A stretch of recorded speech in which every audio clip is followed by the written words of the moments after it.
Alam mo ba na may mga pasyente na matagal nang may problema sa paghinga at bigla pwede silang lumala ng sobrang bilis? Hindi dahil bagong sakit ito, kundi dahil ang dating chronic na problema sa baga ay biglang nagkaroon ng matinding setback. At ito ay tinatawag nating acute on chronic respiratory failure. Sa video na ito, ipapaliwanag natin kung ano ito, bakit ito nangyayari, sino-sino ang mga high risk, paano ito nakikita sa ABG, at paano ito ginagamot. Unahin natin ang basics. Ang chronic respiratory failure ay isang long-term condition kung saan ang baga ay matagal nang hindi maayos ang function. Ibig sabihin, maaaring matagal nang may mababang oxygen, mataas na carbon dioxide o pareho.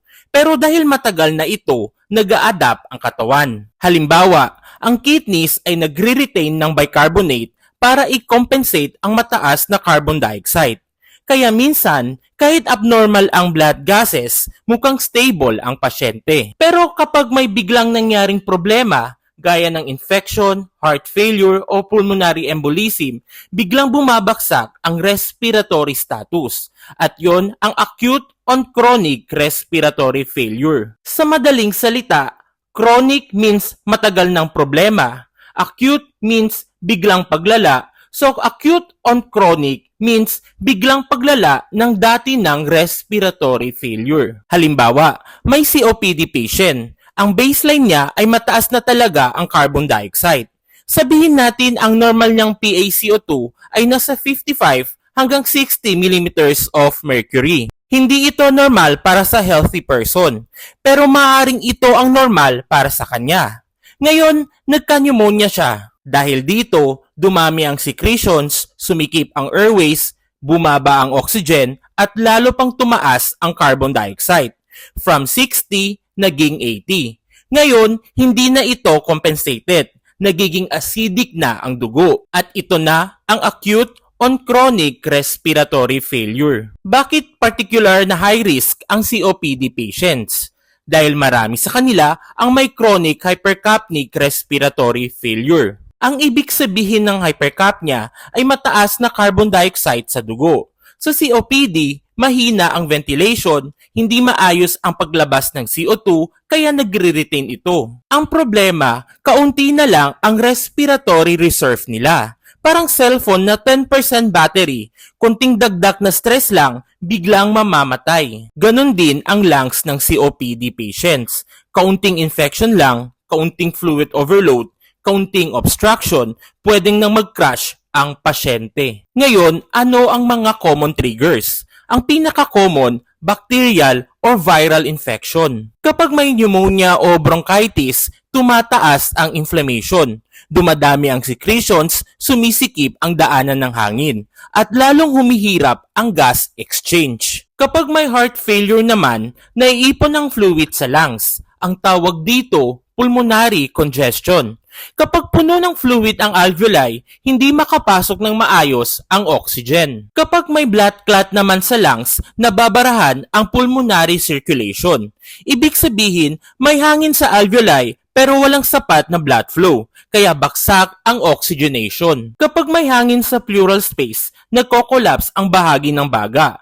Mas kaunti na lang ang functioning lung tissue, kaya hirap huminga ang pasyente. Kapag mahina naman ang respiratory muscles o may chest wall problem, hindi ma-expand ng maayos ang dibdib.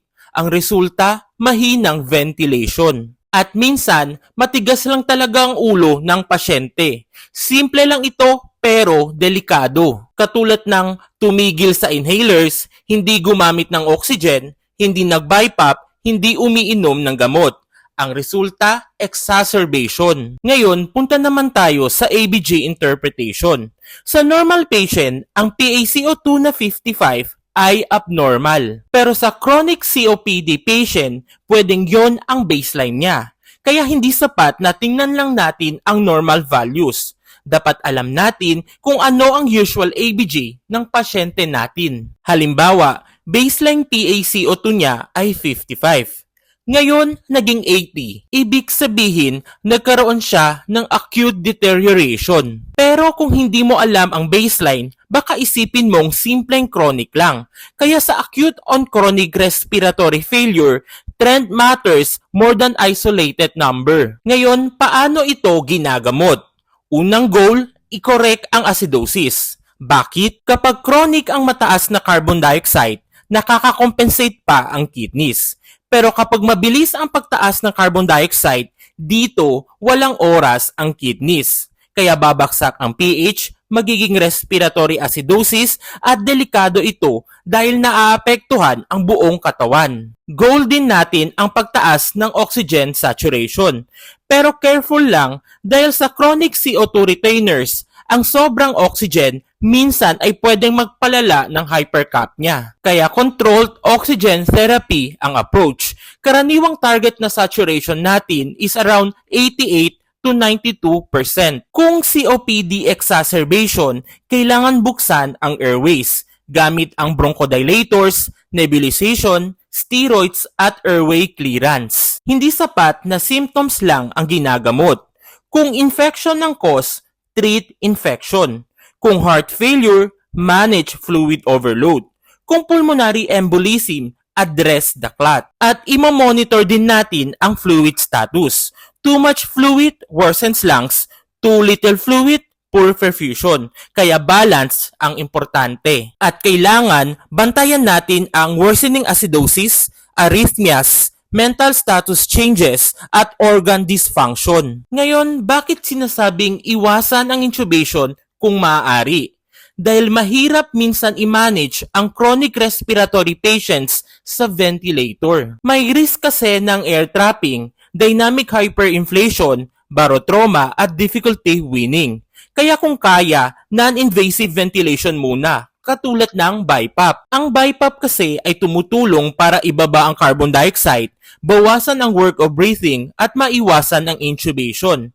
Pero kung deteriorating na ang pasyente, confused, hindi na ma-protect ang airway, severe acidosis, o failing BiPAP, then intubation becomes necessary. Bakit mataas ang mortality ng acute on chronic respiratory failure? Dahil napakaseryoso ng kondisyon na ito at hindi lang dahil sa baga.